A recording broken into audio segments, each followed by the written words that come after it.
Merhabalar sevgili Burç TV takipçileri. Sizler için tekrardan ekil fallarımdan kapattım. Şimdi ilk izleyenler için tekrardan anlatayım. 2 tane falımız var. Bunlardan bir tanesini seçin. Kendiniz için olabilir, eşiniz, çocuklarınız için, bu hafta, bu ay ya da herhangi bir şey için niyet edin. Ben sırayla ikisine de bakacağım. Herkesin baktığı gibi hiçbir değişiklik olmayacak. İçini de çok net göstermeye çalışacağım. Çünkü ben enerjiye çok inanıyorum. Bu video ile karşılaştıysanız eğer enerjisel olarak kafanızdaki kişiyle ya da konuyla ilgili bir şey çektiğinizi düşünüyorum. Tamamen sizin enerjinizle alakalı bir durum. O yüzden de için net bir şekilde göstereceğim. Şimdi siz bunlardan bir tanesini seçin. Kendiniz için, eşiniz, çocuklarınız için, bu hafta, bu ay için. Ben sırayla ikisine de bakacağım. Ve bu tarzda da yüzlerce video var aslında kanalımda. Girip onlardan bir tanesini de izleyebilirsiniz. Başka bir niyet için, başka biri için seçebilirsiniz. Kanalıma hala abone olmayanlar varsa abone olursanız sevinirim. Şimdi fincanlarımın bazen fincanların altını değiştiriyorum, bazen renklerini değiştiriyorum, bazen üzerlerine obje koyuyorum. Böyle değişik değişik hep yapıyorum ki diğer videolarımdan ayrılsın diye. Yüzlerce video var. Hep aynı fincanları gördüklerinde aynı video olduğunu düşünenler var. Ama gerçekten aynı fincanları kullanıyorum. Çünkü her gün 1, 2 bazen 3 tane video yapıyorum ve her zaman başka fincan bulamıyorum. Şimdi bu sefer yine altlarını değiştirdim. Altlarını değiştiriyorum zaman zaman. Şimdi bir kırmızı bir de sarı fincanımız var. Ben ilk önce kırmızıdan başlayacağım. Şöyle yan tarafa koydum diğerini. Kırmızıyı seçenler için bakalım ilk olarak falımızda neler çıktı. Bakın biraz içeride içeriye oturmuş böyle bir sıkıntı gibi bir şey çıktı. Bir şey dert etmişsiniz. Böyle hani insan bazen içine oturur ya bir şey. Bir şey dert. Zaten şöyle fal açınca da bir karmaşa çıktı. Zihinsel bir karmaşa ve zihinsel bir yorgunluk var bence bu falda. Hani böyle hatlar net değil. Biraz karışık. Bazen zaman zaman olur ya kafamız karışır. Böyle hiçbir şey net olmaz. Aslında yapacaklarımız da bellidir ama zihin karışık olduğu zaman onları da yapamayız. Şöyle bir durum var. Şurada 2 kişi böyle karşılıklı gelip bir şeyi anlaşamıyor, paylaşamıyor, uzlaşamıyor gibi bir durum var. Bir kişi ağzını çok fazla açmış.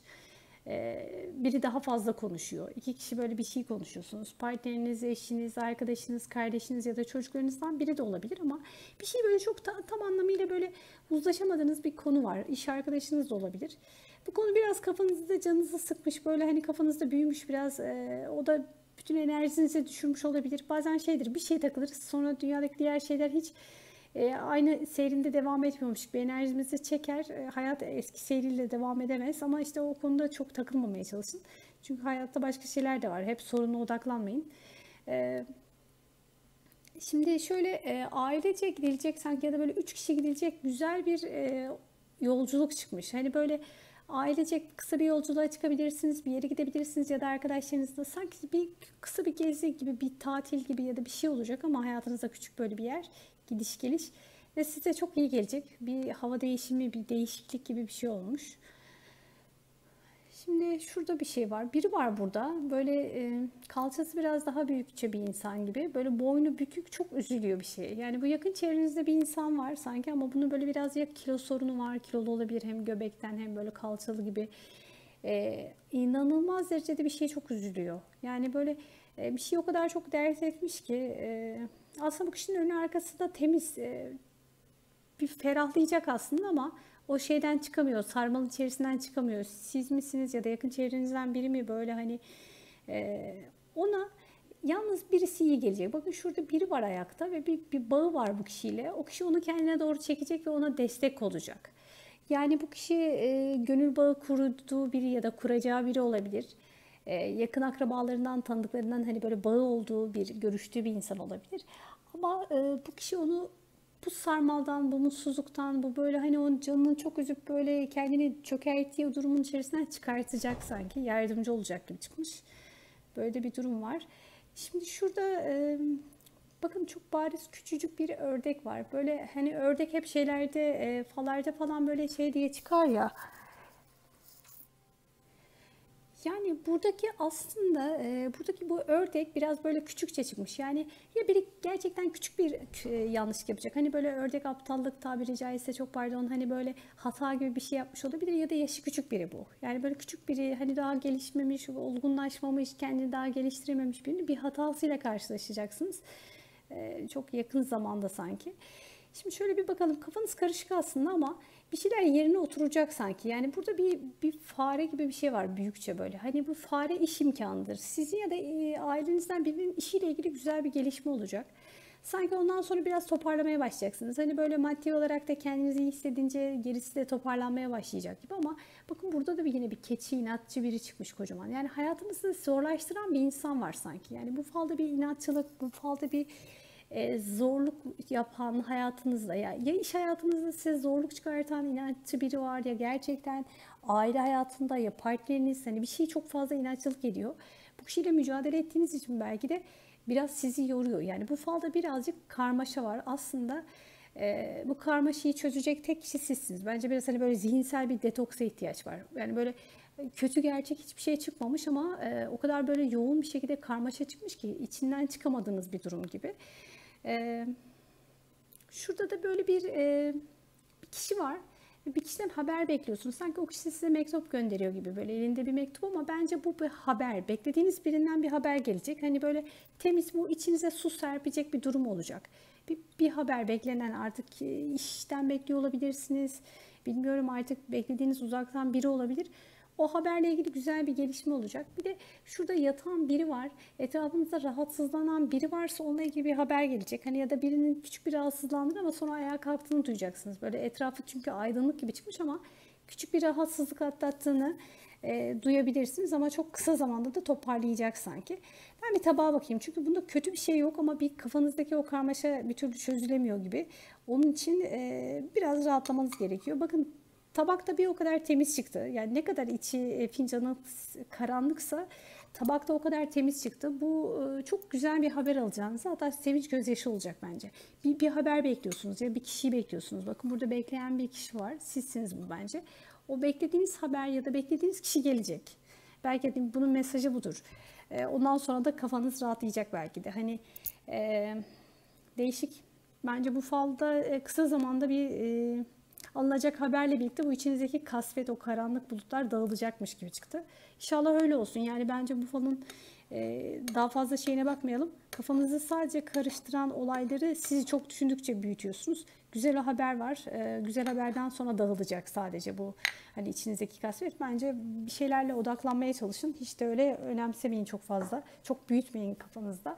Şimdi sarıyı seçenler için bakalım falımızda neler çıkmış.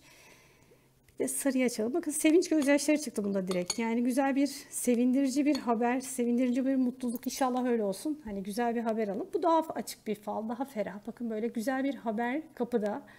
Güzel bir haber alacaksınız. Burada bakın iki kişi kumrular gibi konuşuyor, anlaşıyor. Eğer ki yalnızsanız bence diyebilirim ki büyük bir aşk kapıda.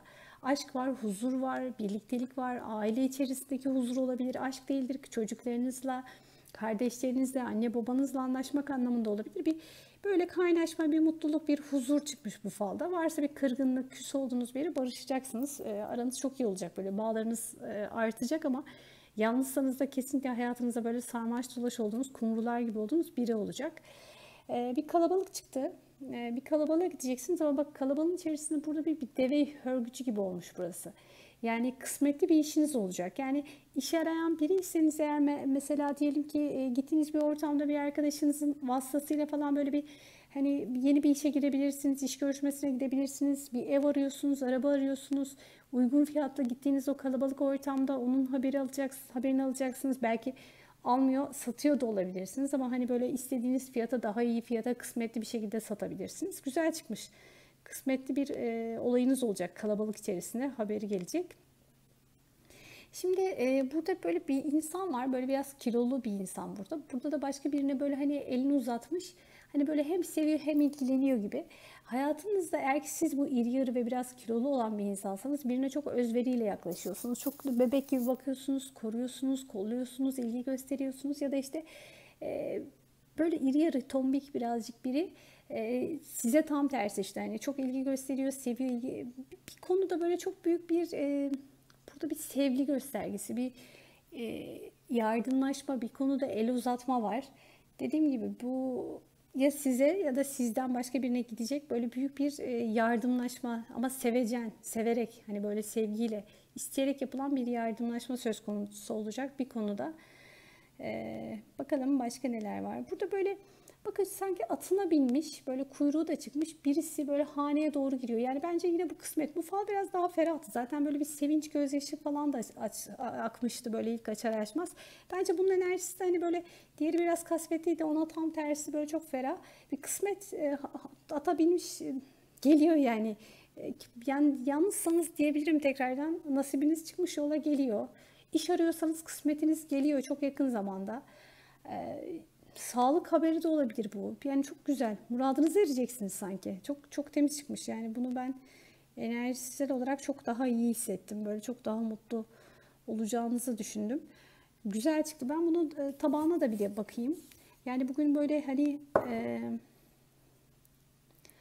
o falda biraz şeydi, bir öncekinde böyle biraz kapalıydı, böyle ne diyeceğimi bilemedim. Çünkü hani gerçekten de şeydi, kafa karışıklığı. Sadece çözüm kendisinde olacak ama bunda da tam tersi, böyle güzel bir kısmet size doğru yol alıyor. Kişiye göre değişir. Herkesin kısmeti, muradı, isteği başkadır. Sizin de istediğinize göre değişiyor sanki. Bakın şurada sanki böyle bir insan yüzü çıktı ama böyle biraz sinirli gibi, bakın şöyle gözleri, ağzı. Birine karşı çok büyük öfkelenmişsiniz. Çok ya da yakın zamanda öfkeleneceksiniz. Böyle hani kendinizi tutamayıp küçük bir tartışma yaşayabilirsiniz ya da bir öfkelenebilirsiniz. Hani sizin istemediğiniz bir durum gerçekleşebilir ama çabuk atlatacaksınız. Hani böyle zaman zaman olur iş ortamında böyle sizi sinirlendirecek bir durum ya da aile içerisinde sizi sinirlendirecek biri olacak sanki. Bir öfke durumu çıkmış sanki. Bir konuda böyle ayaklanmışsınız. Bir yere gitmek istiyorsunuz ama gidiple gitmemek arasındasınız ve önünüzde bir engel var aslında. Yani hani gitmek isteseniz bile anne babanız, kardeşiniz, çocuklarınız, eşiniz, işiniz, sorumluluklarınız bir şey yani kesinlikle size engel oluyor. Bir yere gitmek istiyorsunuz. Çok düşündüğünüz bir yer var böyle. Hani gitseniz sanki ferahlayacaksınız, rahatlayacaksınız. Hani böyle bir ama bir türlü gidemediğinizi düşünüyorsunuz. Hep o düşüncede kalmış. Hep böyle bazen bazı şeyler vardır ya, yıllarca yapamayız, içimizde kalır. Gidip de gitmemek, yapıp da yapmamak arasında kalırsınız. İşte öyle bir şey var. Hala da düşünüyorsunuz gibi. Bence bir süre daha belki düşünmeniz gerekecek. Sanki böyle gitseniz aslında hayatınızda bir döngü değişecek ama biraz cesaret edemiyorsunuz gibi. Burada da bir gemi gibi bir şey çıkmış. Uzun yoldan ya da deniz aşırı bir yerden beklediğiniz biri var da gelecekmiş gibi. Ya da varsa öyle biri gelecek. Uzaklardan biraz hani deniz aşırı olan bir yerden biri gelecek size. Haneye doğru geliyor sanki, yola çıkmış. Size de böyle bir ferahlık, mutluluk, keyifli bir ortam getirecekmiş gibi çıkmış. Bu tabak bence daha iyiydi. Bu fincan daha iyiydi. İnşallah dilediğiniz her şey gerçek olur. Hani daha fazla uzatmayacağım. Çünkü bunun böyle gerçekten enerjisi güzel. Sevinç gözyaşı vardı. Mutlu haber. Deve çıktı. At çıktı. Hani böyle hep bir birliktelik, mutluluk. Hepsi üst üste çıktı. Hiç enerjisini dağıtmayalım. İnşallah hepsi gerçek olsun. Siz yine de ne dilediyseniz ya da içinizden. İstediğiniz her şey gerçek olsun. Sevgiyle kalın. Hoşça kalın.